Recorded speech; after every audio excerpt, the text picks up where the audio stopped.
2014 সালের 17 জুলাই বাংলাদেশের বেসরকারি বিমান পরিবহনের ইতিহাসে আরেকটি নতুন নাম যুক্ত হয়েছিল।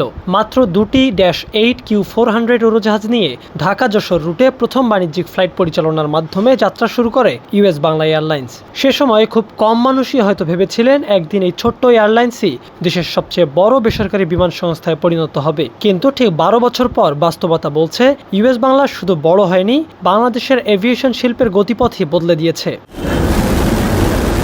ফ্লাই ফাস্ট ফ্লাই সেফ এই একটি স্লোগানকে সামনে রেখে শুরু হয়েছিল তাদের পথ চলা। প্রথমে দেশের অভ্যন্তরীণ রুটে নিজেদের অবস্থান শক্ত করে, এরপর আন্তর্জাতিক আকাশে ডানা মেলে। মাত্র 2 বছরের মাথায় 2016 সালের 15 মে ঢাকা কাঠমান্ডু ফ্লাইট দিয়ে আন্তর্জাতিক যাত্রা শুরু করে ইউএস বাংলা। এরপর আর পেছনে ফিরে তাকাতে হয়নি তাদের। বর্তমানে তাদের বহরে রয়েছে 25টি অত্যাধুনিক উড়োজাহাজ, Boeing 737-800, white body Airbus A330-300 এবং ATR 72-600। সব মিলিয়ে এটি এখন বাংলাদেশের সবচেয়ে বড় বেসরকারি এয়ারলাইন্স বহর। দেশের 6টি অভ্যন্তরীণ গন্তব্যের পাশাপাশি আন্তর্জাতিক পর্যায়ে Kolkata, Chennai, Kuala Lumpur, Singapore, Bangkok, Doha, Dubai, Abu Dhabi, Jeddah, Muscat, Male, Sharjah, Guangzhou সহ 14টি গুরুত্বপূর্ণ শহরে নিয়মিত ফ্লাইট পরিচালনা করছে প্রতিষ্ঠানটি।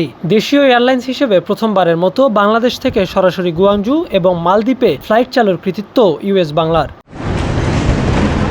তবে ইউএস বাংলার এক যুগের যাত্রা শুধু সাফল্যের গল্প নয়, এই পথে এসেছে ইতিহাসের সবচেয়ে কঠিন পরীক্ষাও। 2018 সালের 12 মার্চ নেপালের কাঠমান্ডু ত্রিভুবন আন্তর্জাতিক বিমানবন্দরে অবতরণের সময় ইউএস বাংলার একটি ফ্লাইট দুর্ঘটনার শিকার হয়। সেই দুর্ঘটনা থেকেও ঘুরে দাঁড়িয়েছে এয়ারলাইন্সটি।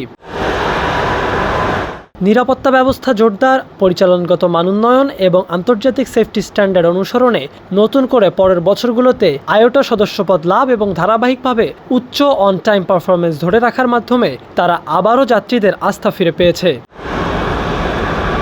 শুধু রুট বাড়ানোই নয়, সময়ানুবর্তিতাকেও তারা নিজেদের অন্যতম শক্তিতে পরিণত করেছে। যাত্রা শুরুর পর থেকে গড়ে 90% বেশি অন টাইম পারফরমেন্স ধরে রাখা যে কোনো এয়ারলাইন্সের জন্যই বড় অর্জন। স্কাইট্র্যাক্সের দক্ষিণ এশিয়ার সেরা 5 এয়ারলাইন্সের তালিকায় জায়গা করে নেওয়া কিংবা অবতরণের পর মাত্র 15 মিনিটে ব্যাগেজ সরবরাহের মতো সেবাও যাত্রীদের কাছে আলাদা আস্থা তৈরি করেছে। তবে সবচেয়ে বড় খবর সামনে। 2027 সালের মধ্যে ইউএস বাংলার বহরে যুক্ত হবে আরও 21টি নতুন বোয়িং 737-8 ম্যাক্স উড়োজাহাজ, যার আন্তর্জাতিক বাজার মূল্য প্রায় $1.11 বিলিয়ন, বাংলাদেশি মুদ্রায় প্রায় 14,000 কোটি টাকা। এই বিনিয়োগ শুধু বিমান কেনার প্রকল্প নয়, এর লক্ষ্য ঢাকা, চট্টগ্রাম ও সিলেটকে কেন্দ্র করে একটি শক্তিশালী আঞ্চলিক এভিয়েশন হাব তৈরি করা। একই সঙ্গে হাজার হাজার নতুন কর্মসংস্থান সৃষ্টি হবে পাইলট, কেবিন ক্রু, প্রকৌশলী ও গ্রাউন্ড স্টাফদের জন্য। এতেই শেষ নয়, আগামী কয়েক বছরের মধ্যে ইউরোপের লন্ডন ও রোমে সরাসরি ফ্লাইট চালুর পরিকল্পনা রয়েছে ইউএস বাংলার। আর দীর্ঘমেয়াদী লক্ষ্য নিউ ইয়র্ক ও টরন্টোতে বাংলাদেশের পতাকা বহন করা। মাত্র 2টি বিমান দিয়ে শুরু হওয়া একটি যাত্রা আজ 25টি উড়োজাহাজের বহরে দাঁড়িয়ে।